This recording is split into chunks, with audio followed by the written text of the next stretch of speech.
Environmentalists, however, contend that public awareness on the need to increase tree planting needs to be raised. Disseminating actually a study that we've done, looking at what government has done, especially after the effect of COVID that ravaged the economy. Government has come up with recovery options or interventions, and some of those, of course, include money to support the ailing economy to kickstart again, to reignite the economy. But some of those, of course, include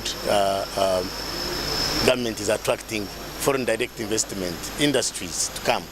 But you see, the challenge we have is that this is happening during the time around the world when climate change has become real, and the weather conditions are changing, and economies are being ravaged also by climate change. So, even in the current era of globalization, maintaining a clean environment is essential for maintaining population's health, since it has an impact on all facets of nature, including humans.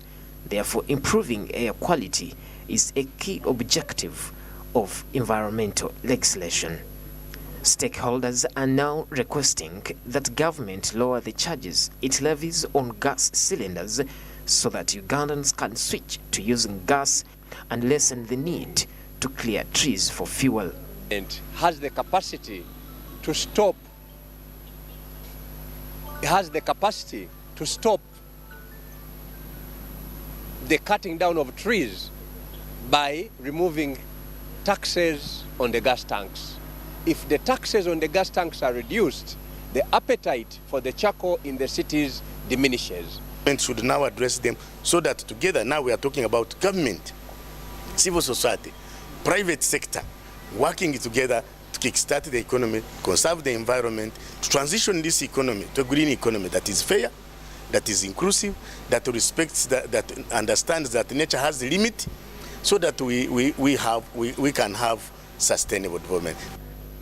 The effects of climate change have a considerable impact on commodity pricing and agricultural output. Come, a kilo of maize is going for this price. People will realize when they don't have food, the cause of the bad price is the weather, the poor yields.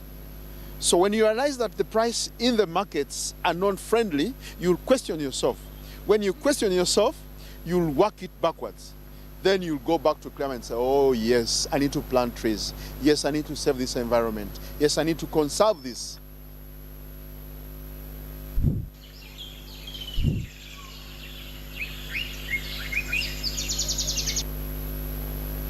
That's regarding the matters of the green economy, where we talk about conserving the environment to control the global climate change that is taking place.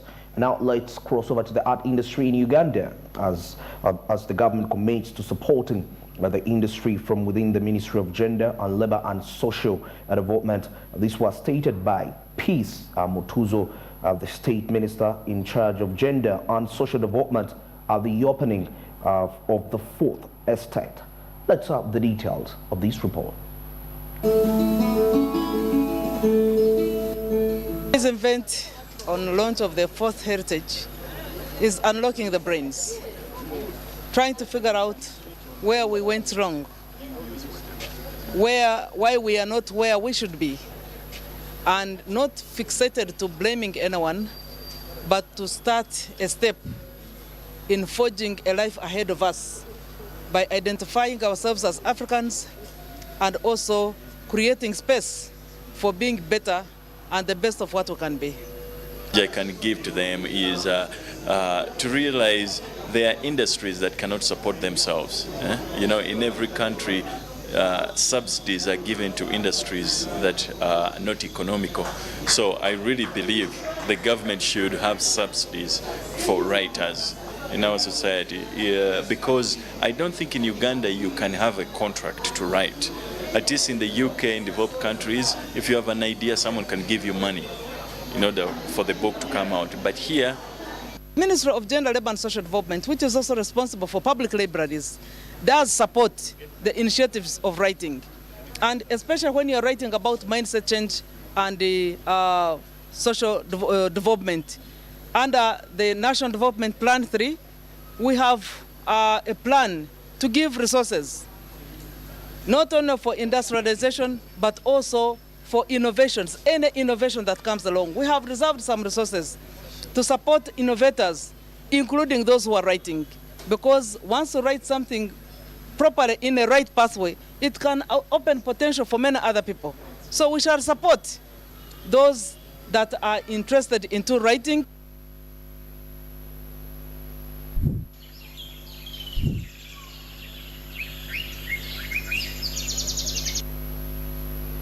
Let's wind up the recap with value addition that's on white meat.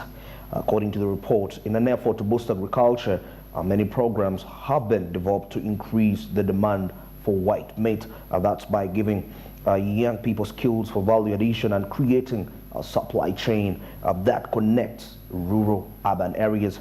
While meat consumption is the highest in Kampala, Wakiso and Mukono, as a result, it is important to collaborate with the farmers in the rural areas to raise household income and combat youth unemployment.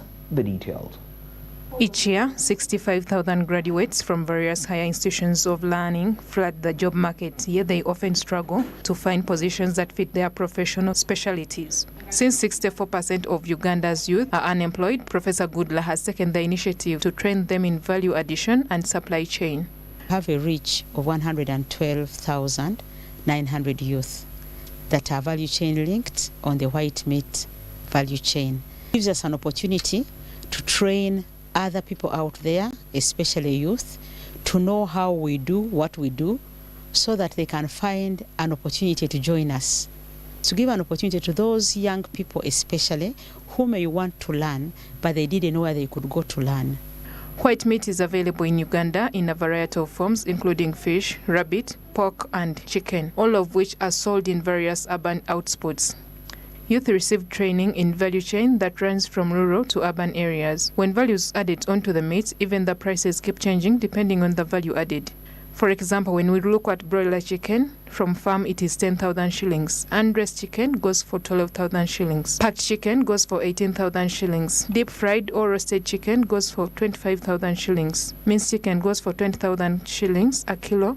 Sausages 4,000 a pair. Chicken burgers 25,000 each. Chicken pizza 25,000 each. The principal guest praised Professor Goodla for her initiative to improve the lives of young people around the nation and urged the youth to enroll in practical training programs since that's the only way to end poverty in our communities. I'm just excited to see you bringing the youth from all over the country to transform, to be better as we talk of unemployment. Today what I saw in the skills fair was totally different. I saw young youth, male and female, talking money. The boda guys that I knew that used to transport only people, right now they are transporting products. And they are looking at things differently. And when you look at the gender side of it, you see that they have not only transformed themselves as men, they have transformed also their wives. And even their wives have gone out to go out. So they are moving what we call a joint product for gender equality for a country, but also responding to our national development plan. Goodla's target is to train over 500,000 youths by 2030. Not only that, but also to boost the border business, to engage in the delivery services as well. Monica Nabio.